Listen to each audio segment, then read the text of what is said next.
ஒரு ஏழை பெற்றோருக்கு பிறந்த சிறுவன்தான் எல்சி. அவன் பெற்றோர் அப்பம் சுட்டு விற்கும் ஒரு வியாபாரிக்கு வேலை செய்து வந்தனர். அப்பங்களை ஒவ்வொரு நுழைவாயிலும் நின்று விற்று வரும் லாபத்தில் வரும் கூலியில் பிழைத்து வந்தனர். ஒரு நாள் எல்சியையும் கூட்டிக் கொண்டு ரொட்டி விற்க சென்றனர். எருசலேமில் வாசலிலே நின்று உள்ளே போவோரிடம் வெளியே போவோரிடம் விற்று கொண்டிருந்தனர். அப்படியாக கூவி கூவி தன் அம்மாவும் அப்பாவும் போவோர் வருவோரிடம் சலிப்பில்லாமல் விற்பதை பார்த்த எல்சி தானும் தன் பெற்றோருக்கு உதவி செய்ய வேண்டும் என்று எண்ணினான். ஒரு வழியாக ரொட்டிகளை விற்று முடித்து எல்சியையும் கூட்டிக் கொண்டு வீடு செல்ல பிரயாணப்பட்டனர். மலையை தாண்டிதான் இவர்களின் வீடு. அன்றைய தினம் மலையில் அநேக ஜனங்கள் அமர்ந்திருந்தனர். உடனே எல்சி தன் அம்மாவிடம், அம்மா அம்மா, எனக்கென்று எடுத்து வைத்த உணவை கொடுங்கள். நானும் அங்கு சென்று அங்குள்ள மக்களிடம் விற்று வருகிறேன். தாங்க அம்மா என்று கெஞ்ச, வீடு மிக அருகிலேயே இருப்பதால் அவர்கள் அம்மா ஒத்துக்கொண்டார்கள். இருந்து பெர்மிஷன் கிடைத்த சந்தோஷத்தில் எல்சி தன் உணவு கூட எடுத்துக்கொண்டு ஒரே ஓட்டமாக, சீக்கிரமா வந்திடு எல்சி என்று அம்மா சொல்லுவதற்குள் அங்கிருந்து ஓடியே சென்றார்.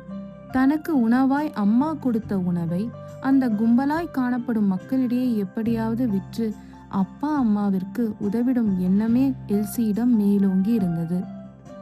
எல்சி எதிர்பார்ப்புக்கு மாறாக அங்கு அமர்ந்திருந்த மக்கள் தங்களையே மறந்தவர்களாய் தூரத்தில் ஒரு போதகர் சொல்லுவதை கவனம் சிதறாமல் கேட்டுக்கொண்டிருந்தனர்.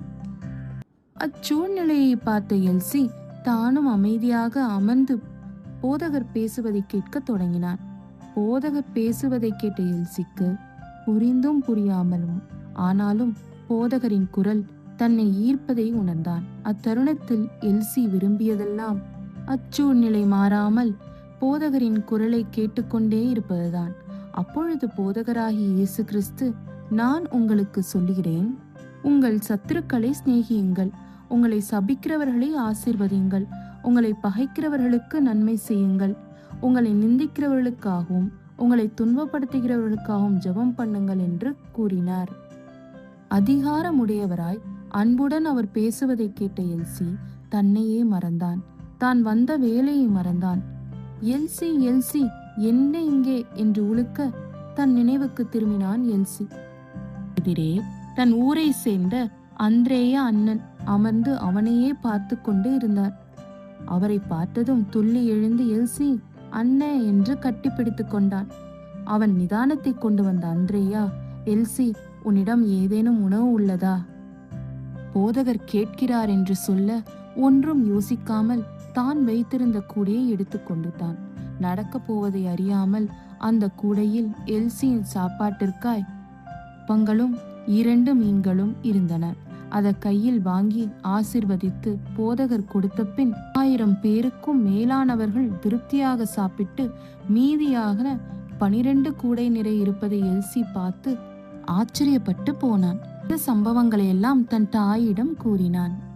மீண்டும் 3 ஆண்டுகள் கழித்து பஸ்காவிற்காக விசேஷமாக செய்யப்பட்ட அப்பங்களை விற்பதற்காக ஒட்டகவாசலின் அருகே எல்சி தன் ரொட்டி கடையை ஒரு மேஜையின் மேல் பரப்பி வைத்தான். என்ன எல்சி, எப்படி இருக்க? பஸ்கா அப்பம் இருக்கா?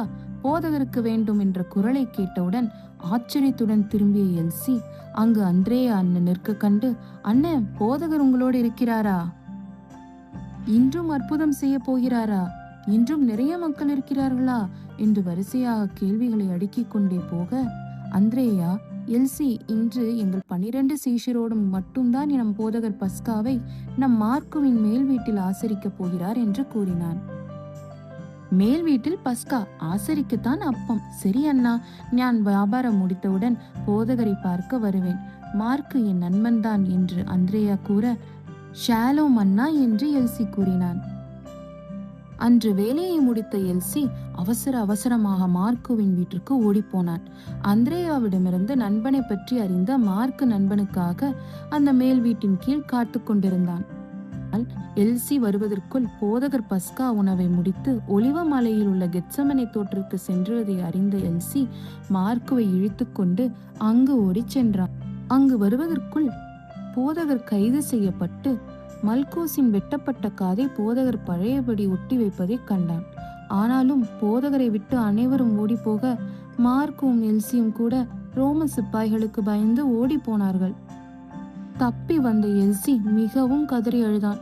அவனால் போதகர் அப்படி தனியே விட்டு ஓடி வந்ததை தாங்கிக் கொள்ள முடியவில்லை.